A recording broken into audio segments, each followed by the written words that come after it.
თუ დღეს ისრაელში მიფრინავთ ან გამოფრინავთ, უამრავ უსიამოვნებას ელოდეთ.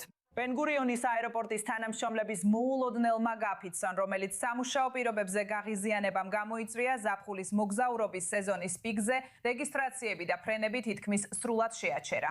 დღეს დაახლოებით 650 ფრენა და 107,000 მგზავრი იყო დაგეგმილი. ეს იყო აეროპორტის წლის ყველაზე დატვირთული დღე, მაგრამ ამ დროებითი გაფიცვის გამო ჩამოსლებსა და გამგზავრებებში საათობით დაგვიანებებია მოსალოდნელი. მუშაკებსა და მენეჯმენტს უკვე მიაღწიეს შეთანხმებას ოპერაციების დანახლების შესახებ, მაგრამ ჩვენი ინფორმაციით ბევრი თანამშრომელი ჯერ კიდევ არ დაბრუნებულა. ეს შესაძლოა უკვე შეიცვალა, მაგრამ ეხლა ჩვენთან ერთად არის მარკ ფელდმანი, ის Zion Tours-ის გენერალური დირექტორია. მას აქვს უახლესი ინფორმაცია იმის შესახებ, რას უნდა ელოდონ მოგზაურები. პირველ რიგში მინდა ვისაუბრო იმაზე, როგორ მივედით ამ სიტუაციამდე. აგვიხსენით დეტალურად. ვიცით, რომ აეროპორტში პრობლემაა, ვიცით, რომ მუშახელის დეფიციტია. მედიაში და თქვენს არხზეც ვიხილეთ ინფორმაცია, რომ ხალხს ბარგი აგვიანდება ან საერთოდ არ მიეწოდება. ასე რომ ვიცით, რომ პერსონალის პრობლემა არსებობს. რაც შემაშფოთებელია ისაა, რომ ჰისტადრუტმა, მუშაკთა კავშირმა არ თქვა რას ითხოვენ. ითხოვენ ხელფასის 20%-იან ზრდას. თუ ითხოვენ 20%-ით მეტი თანამშრომლის აყვანას. ამის ნაცვლად მათ წლის ყველაზე დატვირთულ დღეს თვითნებური გაფიცვა გამოაცხადეს. კარგი, ეს ხუცფას ახალი განსაზღვრებაა. ისრაელის მომხმარებლებმა ძალიან ბევრი იცვლიეს.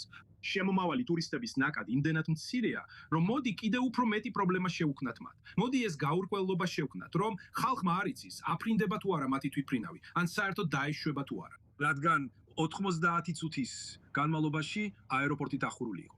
ეხლა კი დიახ, მუშაობა განახლდა. და ამ ეტაპზე პროფკავშირი ამბობს, რომ ყველაფერი წესრიგშია, მაგრამ ჩვენ სკეპტიკურად უნდა ვიყოთ, რადგან არ ვიცით, რას ითხოვდნენ ისინი. ცხადია, რომ ისრაელის აეროპორტის ადმინისტრაციას არ აქვს წარმოდგენა საკუთარ პრობლემებზე პერსონალის მხრივ და არ საუბრობს პროფკავშირთან მოლაპარაკებებზე, რათა მეტი თანამშრომელი ჩართო. ეს შეიძლება წლის ყველაზე დატვირთული დღე იყოს, მაგრამ ჯერ კიდევ აგვისტოს ბოლოა. აგვისტოს ბოლოსკენ კიდევ უფრო დატვირთული იქნება. როგორც ყველამ ვიცით, სამკვირაში დიდი ებრაული დღესასწაულები მოდის.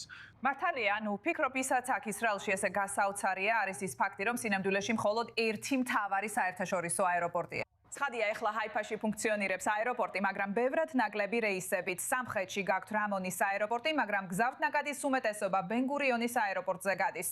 ასე რომ, როცა ესეთ რამეს ხედავ შეწყობინებას, რომ აეროპორტი არ ფუნქციონირებს, ეს ნამდვილად აშინებს ხალხს მთელი ქვეყნის მასშტაბით. იცი ალბათ კითხვა, რომელიც შენთვის მაქვს, ესეთია, როგორ ფიქრობ, ასეთი შეფერხება რამდენ ხანს შეიძლება გაგრძელდეს? ეხლა როგორც თქვი, რაღაც ტიპის შეთანხმება უკვე გაფორმებულია, მაგრამ დეტალები ჩვენთვის უცნობია. საუბარი არ არის იმაზე, რომ ეს კონკრეტული შეფერხება დღეს შუაღამემდე დასრულდება, კარგი? კითხვა ისაა, რა მოხდება, თუ ისინი ამას ისევ გააკეთებენ კვირას, ორშაბათს, ოთხშაბათს ან პარასკევს. რადგან არავინ საუბრობს, რა მოთხოვნებია, ჩვენ არ გვაქვს წარმოდგენა რა გაკეთდა. ვიცით საბედნიეროდ, რომ ძლიერი შრომითი სასამართლო გვაქვს, კარგი? და სამუშაოზე დაბრუნების განკარგულება თითქმის დაუყოვნებლივ გაიცემა, რომ მუშები სამუშაოზე დააბრუნონ. მაგრამ თქვენ გექნებათ ეგრეთ წოდებული ავადმყოფობის მომიზეზებული გაცდენები, როცა მუშები ითხოვენ, რომ ავად არიან და არ გამოცხადდებიან. ისინი პარკინგებს ჩაკეტავენ, რომ მანქანების ფლის მფლობელებმა ვერ შეძლონ გამოსვლა. ბევრი სხვადასხვა ხრიკი შეიძლება გამოიყენონ. და მოთხოვნა იქნება არა უბრალოდ ამ ყველაფრის მიჩქმალვა, არამედ ზუსტად იმ პრობლემების მოგვარება, რასაც პროფკავშირი ითხოვს. და ჩვენ ეს არ ვიცით. ამას არავინ აუწყებია. ასე რომ დღეს ყველაფერი ვიგზეა. არანაირი შეშფოთება არ მაქვს, რომ ხალხი შაბათამდე დანიშნულების ადგილას ვერ მივა. რასაც ვერავის დაუპირდები, ეს არის ის, თუ რა იქნება შემდეგ, ან შაბათ-კვირას. გულისხმობ იმას, რომ ვფიქრობ, ბევრი ადამიანი, ვინც ამას უყურებს, განსაკუთრებით ისინი, ვინც შეიძლება ჯერ კიდევ აეროპორტშია გაჭედილი, რადგან ჩვენგან ბევრს ყავს ნაცნობი, ვინც ამ ქაოსშია ახლა. იქნება რაიმე კომპენსაცია იმ ადამიანებისთვის, ვინც გამოტოვა თავისი რეისი, ან ვინც მაგალითად დაკარგა სასტუმროს ღამე, რომელიც საზღვარგარეთ დაჯავშნა.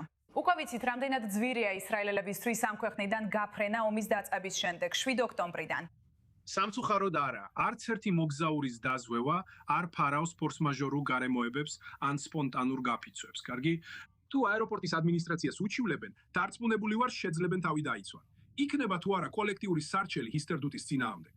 ასეთი მოკლე რამდენიმე საათიანი შეფერხებისთვის არა. თუ ეს რამდენიმე დღე გაგრძელდებოდა, მაშინ კი სარჩელები ყველა მხრიდან წამოვიდოდა, რადგან ზარალი დიდი იქნებოდა. მაგრამ ჩემი კლიენტების უმეტესობა ცრემლებით მელაპარაკებოდა და მეკითხებოდა, როდის შეძლებდნენ წასვლას. თუმცა მათი უმეტესობა დღესვე წავა. ჩვენ არ მოგვისმენია არც ერთი ინფორმაცია იმის შესახებ, რომ ელალმა გააუქმა რეისები ერთი მეორის მიყოლებით. არც კი ამ, არც ჰისტერიალმა. რადგან როგორც იცით, ყველაფერი დღის 2 საათზე დაიწყო, დილისა და ადრეული შუადღის რეისები ყველა გაფრინდა. და რეისები, რომლებიც უნდა დაეშვას, ამ შუადღეს უკვე დაეშვა. ესე იგი, ეს არის შეფერხება, მაგრამ ეს არ მიაღწევს იმ დონეს, რომ კომპენსაცია მიიღო. იცით, უნდა ვთქვა, რომ ბოლო წლებში ისრაელში შესვლა და გამოსვლა ძალიან მოუხერხებელი გახდა. არასდროს იცი, შეძლებ თუ არა გასვლას ან დაბრუნებას. ეს ძვირიც არის. ეს უბრალოდ კიდევ ერთი დამატებითი სირთულეა. ასე რომ, იმედი მაქვს, რომ რაღაც ტიპის გადაწყვეტა იქნება, რაღაც კარგი მხარე მაინც გამოჩნდება. მართლა ძალიან მინდა, რომ ყველა, ვინც აეროპორტშია გაჭედილი, ბოლოს და ბოლოს სახლში დაბრუნდეს. მარკ. კარგი იქნებოდა თუ ფასები უახლოეს მომავალში დაიწევდა. დიახ, ალბათ ეს არ მოხდება. ამაზე საუბრის შემდეგ სამწუხაროდ უნდა დავასრულოთ შოუ.